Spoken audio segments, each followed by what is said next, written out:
श्रीमन नारायण नारायण नारायण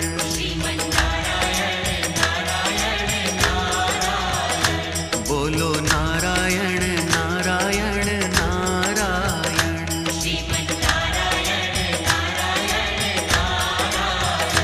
भजमन नारायण नारायण नारायण बोलो नारायण नारायण नारायण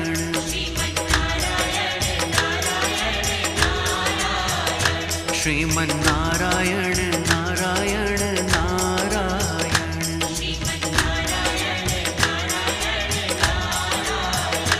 बोलो नारायण नारायण नारायण श्रीमन नारायण नारायण नारायण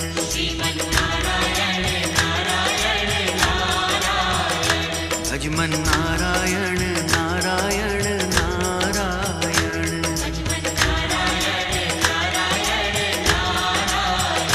श्रीमन नारायण नारायण नारायण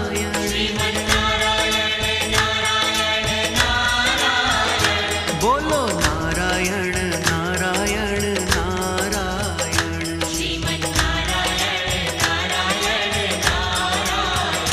भजमन नारायण नारायण नारायण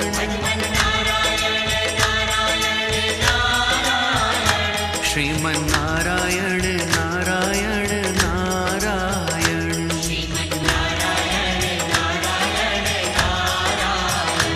भजमन नारायण नारायण नारायण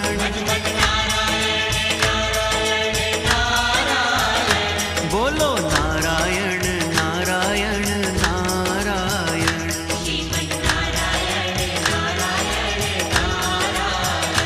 भजमन नारायण नारायण नारायण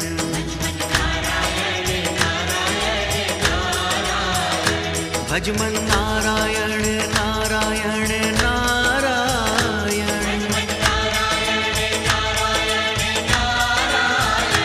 बोलो नारायण नारायण नारायण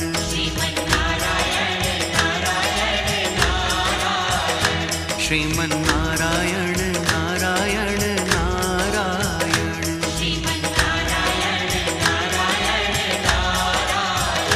भजमन नारायण नारायण नारायण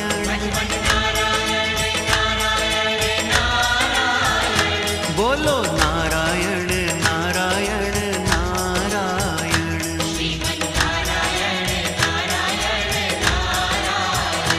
भजमन नारायण नारायण नारायण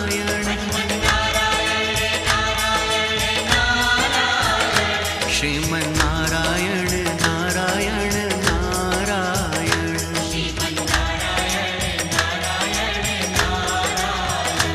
बोलो नारायण नारायण नारायण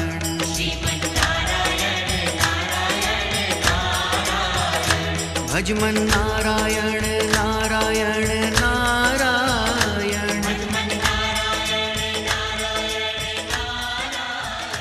बोलो नारायण એવું તો કઈ થયું નહીં તો 7 દિવસ પહેલા કરવાનો હતો 7 દિવસ પછી કર્યો વચ્ચે જે કથા થઈ એ કથાનું પરિણામ શું આવ્યું તો પ્રથમ દ્રષ્ટિયા તો અમારી તમારી સામાન્ય બુદ્ધિથી વિચારીએ તેમ જ થાય ને કે કઈ ને નકામું 7 દિવસ ફોકટ ગયું પણ શ્રી સુખદેવજી મહારાજ પરમહંસોના શિરોમણી આવા મહાન મહાન ઋષિઓ બધા બેઠા હોય અને એ કઈ એમને એમ નહીં કઈ બધા કઈ આયોજન કર્યું હોય એને કંઈક ને કંઈક પરિણામ તો હોય જ અને મહાપુરુષોનું આદરેલું કોઈ પણ એમને ફળ વગર તો હોય જ નહીં બની જ ના શકે તો પ્રશ્ન એ થાય કે પછી તો ફાયદો શું થયો પરીક્ષિતને પરીક્ષિતને જે ફાયદો થયો ને એ જ ફાયદા અમને તમને સૌને મેળવવાનો છે શું ફાયદો થયો પરીક્ષિતજીને સમાધાન મળ્યું છે અને સંશયથી સમાધાન સુધીની યાત્રા એટલે જ ભગવત કથા. અમારા તમારા અંતરના સમાધાન થઈ જાય, અમારા સંશયો મટી જાય, બસ એનું જ નામ, એનું જ આ કથાનું પરિણામ છે. એ જ પરિણામ છે. 7 દિવસ પૂરો થાય છે. પરીક્ષિત રાજાને સેવકોએ સાવધાન કર્યો છે. મહારાજ સાવધાન. પરીક્ષિતજીને કહે છે કે તક્ષક આવે છે. પરીક્ષિતજી કહે ભલે તક્ષક આવતો, અત્યાર સુધી મને એક ભ્રાંતિ હતી, એક ગલતફહમી હતી કે તક્ષક મને કરડશે ને હું મરી જઈશ. પણ આ કથા સાંભળ્યા પછી હવે મને સમજાઈ ગયું છે કે તક્ષક મને નહીં કરડી શકે, એ બહુ તો મારા શરીરને કરડશે, હું શરીર નથી. બસ આનું નામ છે સમાધાન. પરીક્ષિતના અંદરની બીક નીકળી ગઈ, નિર્ભય થઈ ગયા. અને મારા ભાઈ બહેન, દુનિયામાં મૃત્યુ તો બધાને થઈ ને. નરસિંહ મહેતા, મીરાબાઈ, જલારામ બાપા, કંઈક મહાપુરુષોને મૃત્યુ તો બધાને આવી ને. અમારી તમારી મૃત્યુ, આપણા બાપદાદાની મૃત્યુ, સંતોની મૃત્યુથી તો કોઈ બચ્યું નથી. તો એ સંતોના જીવનની શું વિશેષતા હતી? વિશેષતા એ હતી કે આપણે બધા મૃત્યુથી બચવા માટે ફાંફા મારીએ છીએ અને સંતો હસતા હસતા મૃત્યુને સ્વીકારી લે છે. જે થવાનું છે એ થવાનું જ છે. દુનિયાની કોઈ તાકાત નથી કે થનારી ઘટનાઓને કોઈ અટકાવી શકે, પણ એ ઘટનાઓને મસ્તીથી હસતા હસતા આપણે સ્વીકારી લઈએ. બસ આ ભગવત કથાનું આ ફળ છે. આ સમજણ અમને તમને આવી જાય. આ સમજણ મેળવવા માટે જ આ બધા મહેનત છે, બધા પુરુષાર્થ છે. બહુ મજાની વાત છે કે ને કહો. પરીક્ષિત કહે કે મારા શરીરને કરડશે. ખરેખર આપણે બધે જાણીએ છીએ, કહીએ છીએ, શું બોલીએ? મારી આંખ, મારા પગ, મારો હાથ, મારું માથું, એવું આપણે બોલીએ ખરા કે હું પગ હું માથું? નથી બોલતા. શું બોલીએ? મારું. એનો મતલબ એમ થયું કે હાથ પગ અને આ બોલનારો અલગ તો ખરો જ પાછો. ઈ કોણ છે બોલે છે? બસ આ સમજાઈ જાય. એને કહેવાય છે આત્મજ્ઞાન. આત્માને ઓળખ્યા વિના લખ 84 નહીં રે મટે. આપણે ભજન ગાય ને બધા. આ આત્માને ઓળખવાનું છે કે હું શરીર નથી, શરીરથી અલગ મારું અસ્તિત્વ છે. ચિદાનંદ રૂપ શિવોહમ શિવોહમ. આ કક્ષાએ પહોંચવા માટેના આ બધી યાત્રા છે, આ બધા પ્રયાસ છે. હવે એ યાત્રાએ પહોંચવું હોય તો આ શાસ્ત્રોનો આશરો લેવું પડે. આ શાસ્ત્રો અમને તમને સમજણ આપશે. અને આ શાસ્ત્રોને સમજવો હોય ને તો કોક સંત ને સદગુરુના સાનિધ્યમાં જવું પડે. બહુ સાવધાન રહેજો. શાસ્ત્ર હોય અને કોઈ સદગુરુ ના હોય તો સમાધાન ના મળે. 101%, 1000% સાચી વાત છે.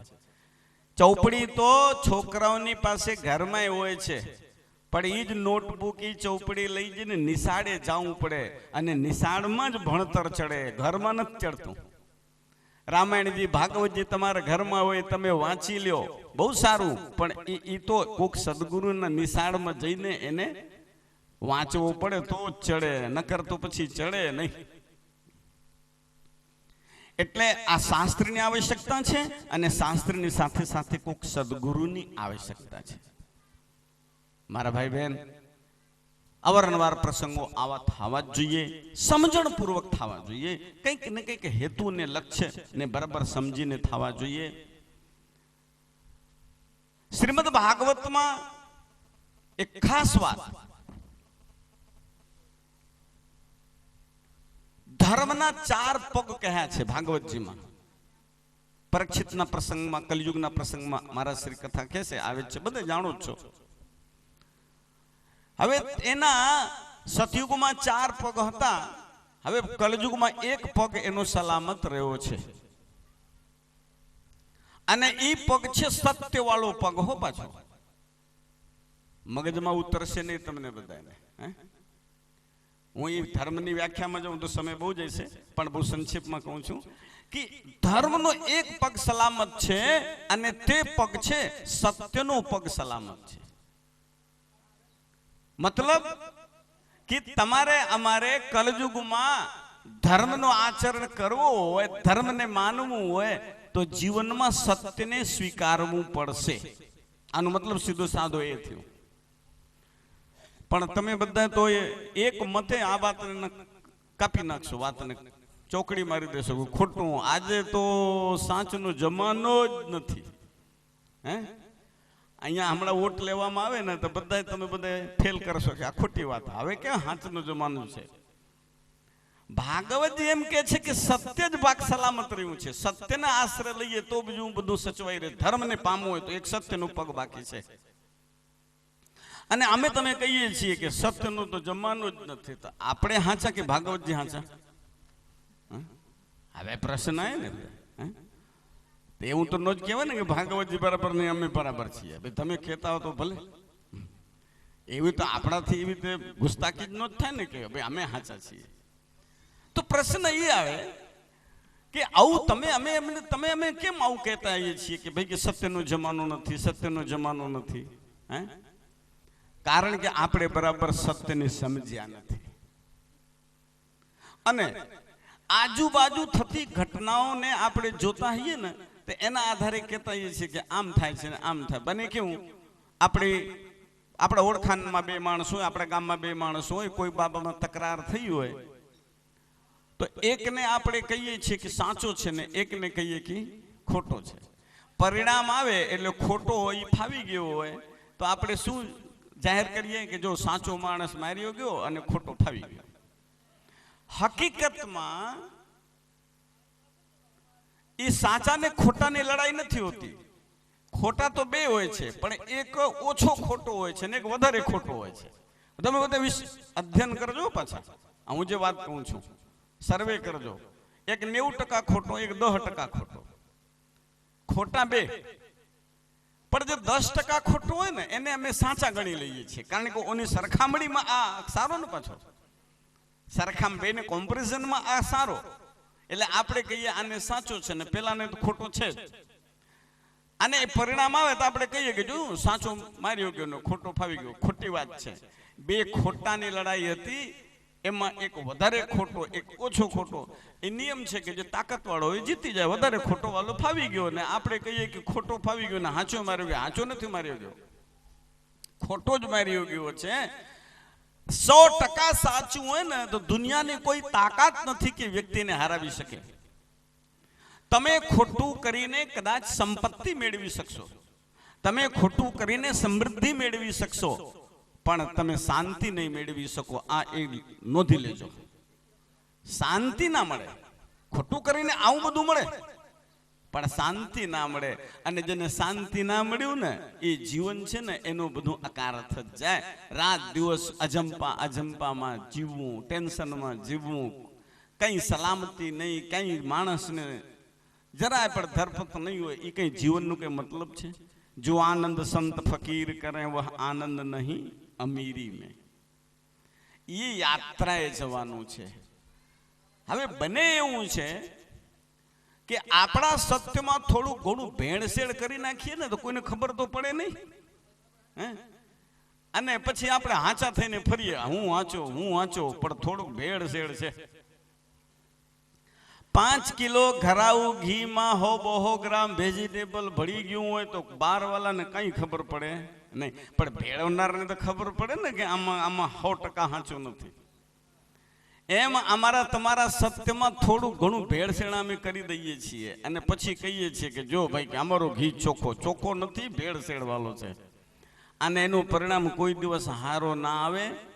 સત્યનું જે પરિણામ છે 100% ક્યારે આવે? જ્યારે કે સાવ ચોખ્ખું હશે ત્યારે આવે. અને આ ભેળસેળ કરેલું છે ને કોઈને સમાધાન આપ્યું નથી. રામાયણનો બહુ જાણીતો પ્રસંગ છે.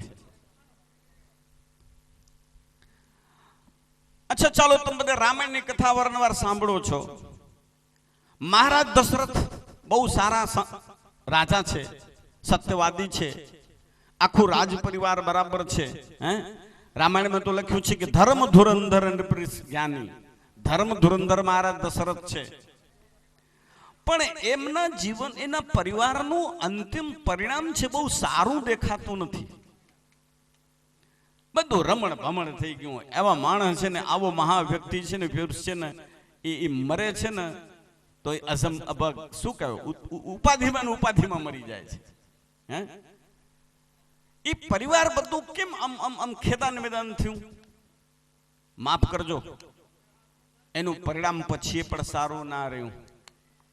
એ પરિવારમાં અંતિમ સમયે સીતા એને વનમાં જવાનું થયું અને આવા મોટા માણસના દીકરાના જન્મ છે ને એ જંગલમાં થાય છે, વનમાં થાય છે, કોકના ઋષિના આશ્રમમાં થાય છે.